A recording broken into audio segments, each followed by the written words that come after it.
Hi, David. What would you like to talk about today? Hello. So basically, what I wanted to talk about, I've been a fan of the show for like 10 years. Oh. Basically how I came across the show in 2010. I got diagnosed with bipolar in 2010, and I was psychotic and manic and everything, and kind of going off the deep end. And so I started to think that a celebrity was the Antichrist. So I was like obsessively searching the internet for things like that, and I came across the Atheist Experience because the day that I was at my most psychotic was the 666th episode of the Atheist Experience. And that's how I came here, and I called in to just kind of talk about because I am a theist, but I feel like my reasons for being a theist aren't really grounded in reality. And I just wanted to talk about that. Okay. So first of all, I'd also like to point out that today is the 1200th show of Atheist Experience. Wow. I have no idea how many I've been on, but That's 666 was a long time ago. I remember doing it. Yeah, I do too. And I remember the background you guys had. It was like there was like a bunch of fire and everything. And that was kind of like what I really didn't even know what the Antichrist was at that time. And somehow I just kind of had this like bizarre religious delusional experience, and thought that this celebrity was the Antichrist and everything.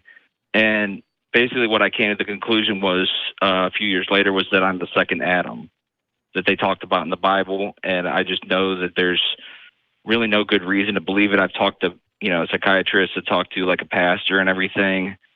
And I just kind of want to like move on from this part of my life. So you're Jesus? Well, no, I don't think that I am. I know that Jesus is the second Adam. That Jesus was the second Adam. Yeah. Right, I know. And so I thought that I had talked to Jesus when I was in the psych ward in 2014. And he told me the guy's name that basically that I thought was the Antichrist. And I actually talked to him on Facebook, the guy. He's this guy that lives in Missouri. So you understand these are all delusional thoughts now, though, right? That you were in a manic state potentially at these times, and these thoughts are. It sounds like you recognize that, but are you having trouble differentiating or drawing a really tangible line between your belief systems? Because it sounds to me like, and you can correct me if I'm wrong, that you have a belief system that teaches you that these sorts of supernatural things are true, are inevitable, and are likely to be prevalent. So that when you are in these sort of manic states or potentially delusional or psychotic states, and you see things that aren't necessarily comporting to reality, that you have a reference point with your theistic view to validate them. And that makes it more difficult for you to discount them because you see them as a possible and likely potentiality anyway because of your belief structure. So that makes it more difficult for you to say, okay, I know this isn't tethered to reality. Definitively know that this isn't tethered to reality as a result of that belief set, and that's a struggle. Right. Is that fair? I mean, it's basically like, yeah, it's fair. I mean, it's basically, I went to church. We weren't a super, super religious family growing up, but I did go to church for about 7 years growing up, from when I was about 7 to 14. And then when I was about 14, I just kind of became pretty depressed and just kind of lost interest in a lot of things, including church. And then I think I kind of got a little bit better when I was in college and things like that, and started to feel better. And then right when I graduated college was right when I got sick for the first time. And I was abused really severely when I was a young kid by my uncle and grandpa. And I kind of feel like, just because I have all these religious delusions and everything, that I may be living in some kind of an afterlife, like I did something in a past life to deserve to be abused really severely. No. And yeah, I mean, I don't really think that makes any sense, to be honest. But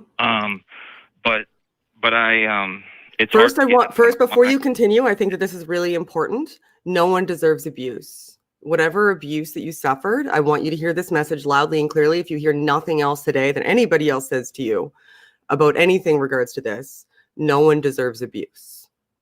No one. No one deserves abuse. So whatever cycle you may go through that causes you to attempt to rationalize why abuse happened to you, and most abuse victims do go through stages like that where they attempt to rationalize what they may have done to elicit abuse. And they do that for rational reasons. So I want you to know that too. One of the rational reasons to do that is to attempt to avoid future abuse by trying to identify any behavior that you may have had, rational or otherwise, that potentially put you in a scenario where you were able to be abused. So that's something that lots and lots and lots of many, potentially all abuse victims go through, trying to figure out future avoidance of abuse because you don't want to be in that scenario again. One of the things that happens quite frequently is this feeling as though, okay, I've identified why this happened to me and it's because I did X. Now, it sounds to me that you have disorganized patterns that you've recognized and have been diagnosed with bipolar. So there's an extra level of validation that you would have to go through that would be incredibly difficult because you're prone to disorganized or delusional or manic thoughts. But I do want you to have this as a mantra, and I think it's an incredibly important one. And I want other people who may be in a situation like you to hear this as well. No one deserves abuse. Abusers cause abuse, not victims. Yes. So I just, yes, I'm sorry to interrupt you, but I think that's a very, very important thing for you to take away. And I wanted to make sure that I hammered that home as well as I could. No, I don't think you interrupted me. I agree with what you're saying. It's just hard because, when I was in church growing up and everything, they would talk about original sin, and they would say things like, that a baby had sinned because they had cried and things like that. And I had a pastor or a Sunday school teacher when I was in elementary school say that that less than 100 people in the history of the world will get into heaven. And I realized, that made it pretty unlikely that I would. He said that him and his wife would, but that none of his kids would. And, at the time it sounded pretty shocking. And I'm like, wow, I'm probably not going to get in. And now I look at it and I'm like, it'd be horrible even if anybody went to hell, even if it was yes. like, maybe 1% of the population and they were really bad, it still would be an unjust punishment for, finite crimes for an infinite amount of torture. I don't think it would be a fair punishment at all. The good news, though, David, is that we have no good reason to think that there's any hell to be saved from and any heaven to be saved to, and that in the absence of evidence to think these things are likely, what's always in our best interest, even if we were to be leaning towards a notion of a heaven or hell, is for us to work together to make the world that we definitely live in a better one. And that means making sure that people get treatment for mental health conditions, making sure that people, as Shannon has pointed out, understand that nobody is deserving of abuse. And by the way, a religion that begins with you were deserving of abuse from before you were born or from the instant you were born is as repugnant as anybody who's trying to shovel that into your head to make you feel as if you deserve less or you are somehow inferior. I'm first of all, I don't know.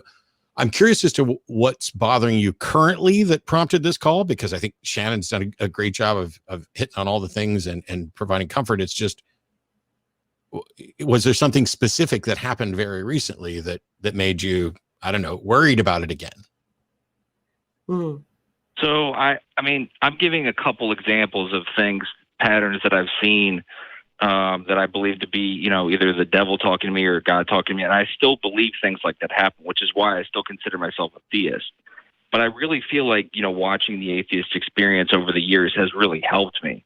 I honestly think that you guys are a cause for good because it does take my mind off of it. And I feel like, I really mean that because it is such a weight on my shoulders. Well, let's see if we can get to that because David, what you're saying is you still believe that there are things like God and a devil, and that they might be doing something, and they might be doing something behind the scenes. What reason do you have to think that is likely or happening?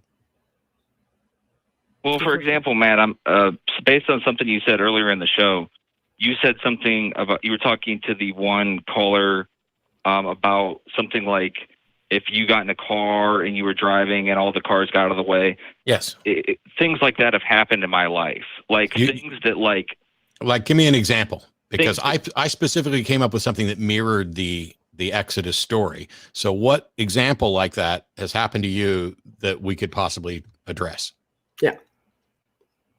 Well, like, I mean, a lot of things just like with numbers like 666 and things like the second time I got really manic, I had 666 Facebook friends and I was posting a bunch of crazy stuff on Facebook. Okay, but the first time I got so manic, so that's not the of 666. David. The example that I gave about the Israelites was about praying and having a ball of light show up and clearly lead you somewhere. What you're talking about is something bad happened while I simultaneously had 666 things. Are you aware that the number of the beast may not even be 666? It might be 616. Yeah, I know that. Yeah, and so now we've got two options. So are you going to give credit to God or the devil every time something happens, and you can tie it to 666 or 616? Yes. Okay.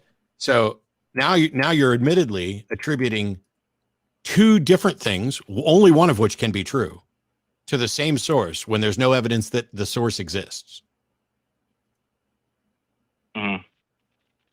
And so what by that admission, you would have to acknowledge that you are now willing to give twice as much credibility to something that may just be coincidence, only because you don't know which of the two potential numbers is right. What if there's a third number that could be the potential? And by the way, we don't just have to worry about 666 and 616. You can find significance in 2 and 3 and 7 and 13 and 12 and 40 and 20. And holy crap, is there any number that's not going to be able to be tied to something significant? And if there is a God or a devil, why is it that we don't have good evidence for this? Why is it that we just have to wait until, like, I don't have 666 followers anymore. So does that mean when I get to 666,000 followers that's suddenly significant? Well, that's sort of what I called in. That's sort of what I wanted to hear. Yeah. Because I am in a better place. I haven't been sick in 6 years. I'm getting married next month, and I'm feeling a lot better about everything. Congratulations! Thank you. I appreciate that. And I look at something like prayer, for example. Me and everyone I know could pray 1 billion times every day, or 1,000 times every day for the rest of their life, for something that's impossible to happen, like a really young person coming back from the dead or something like that, and it would never happen. Everybody in the world. It's weird that impossible things never happen because of prayer, eh? Strange. Yeah. Right. Anyway. I mean, if I prayed one time for something that's inevitable, but it's also evil, like a person getting, like one random person in the world getting murdered today, that's always going to come true. So why is it that one? Yes, somebody has been murdered while we've been on the air. So yes, right. And so you understand all that. So I don't get me wrong. I don't think we're going to like magically fix whatever's bothering you instantly over the next couple minutes. But every time I mention these things, you accept them. You seem to understand them, and yet you still maintain this belief, this connection, this pattern-seeking part of your brain seems to be like revved up, but you seem to be aware of it. And so I'm just wondering what's keeping you from, every time you feel like there's a God or a devil or whatever around, what's keeping you from asking yourself the same questions that I'm asking? Like, how do I tie these two things together? Well, I do ask those questions. I mean, I really don't do anything. I don't really practice Christianity anyway. I don't really pray. I don't really read the Bible. I don't go to church. I do watch the Atheist Experience religiously, which is, a terrible fun. But I mean, I don't get anything out of it. So you have some latent Christianity then, by the sounds of it. You have some latent Christianity, and you get a lot of false positives when you go into manic, delusional, or irrational states that may entrench, like the way, can I brain nerd for a minute? Because I would like to brain nerd for a minute. So the way that, like when you go into manic states, if you're bipolar, if you're borderline, then you have it ingrained in you that these supernatural things are plausible and these sort of numerology things do happen, you're going to kind of note affirmation in a really substantial way because you've already got these memory nodes essentially activated in your mind saying that not only is this plausible, but this is what I'm seeing now. And because you have these memory nodes ingrained that say this is plausible, when you see something that is essentially fundamentally likely, and you've affirmed this, a coincidence, your rational thought process, like the prefrontal part of your brain, isn't activated as wholly. Like your emotional part of your brain is really heavily activated, like that midbrain part of your brain is really activated at that point in time. So when you see something that seems like it might be affirmation, you're not prone in that state to even attempt to talk yourself out of it. You're prone to fixate upon it. So when you come out of that state, your brain is now primed by that fixation to think that that's equivalent to affirmation. So because you spend so much time fixating on it, it's become ingrained in those memory nodes. So you've built more memory nodes, you've built more connections, and those connections to you seem like affirmation. And they seem like highly emotionally charged affirmation, which is the type that will convince us the most. So when you come out of it and have time retrospectively to look at it and carefully analyze, you can say to yourself rationally, okay, that could just be a coincidence that I had 666 followers while I was in the manic state and I was fixated on it.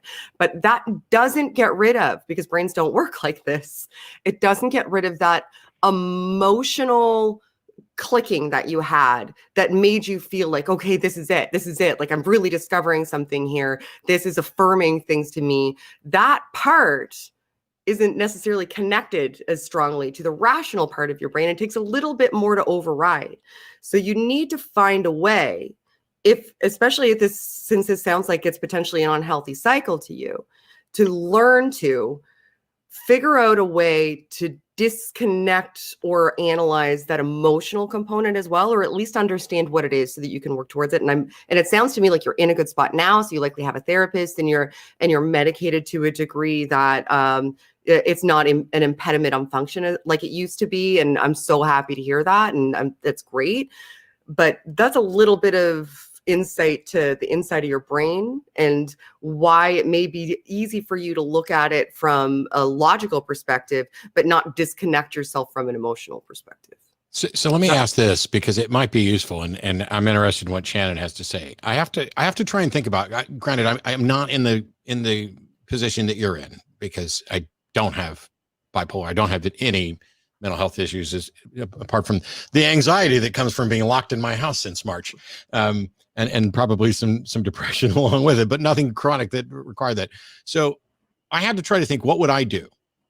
And I think that if I knew that I kept running across things that were likely to be coincidental, but I knew that I was prone to reading more into them, that all I would do is train myself to say, you know what?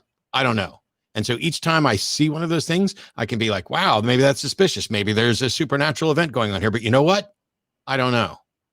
And as long as I'm willing in a position where I'm willing to acknowledge that this may have an explanation that I'm unaware of, or this may or may not be supernatural, but then I follow it up with immediately, I don't know. I'm recognizing that I don't have room here to actually make a conclusion. And so just file it away in the back and say, I'll make a decision about that when I actually have good evidence for it. I don't know if that works for you. I don't know if that's a good recommendation. That's the only way that I can think about it.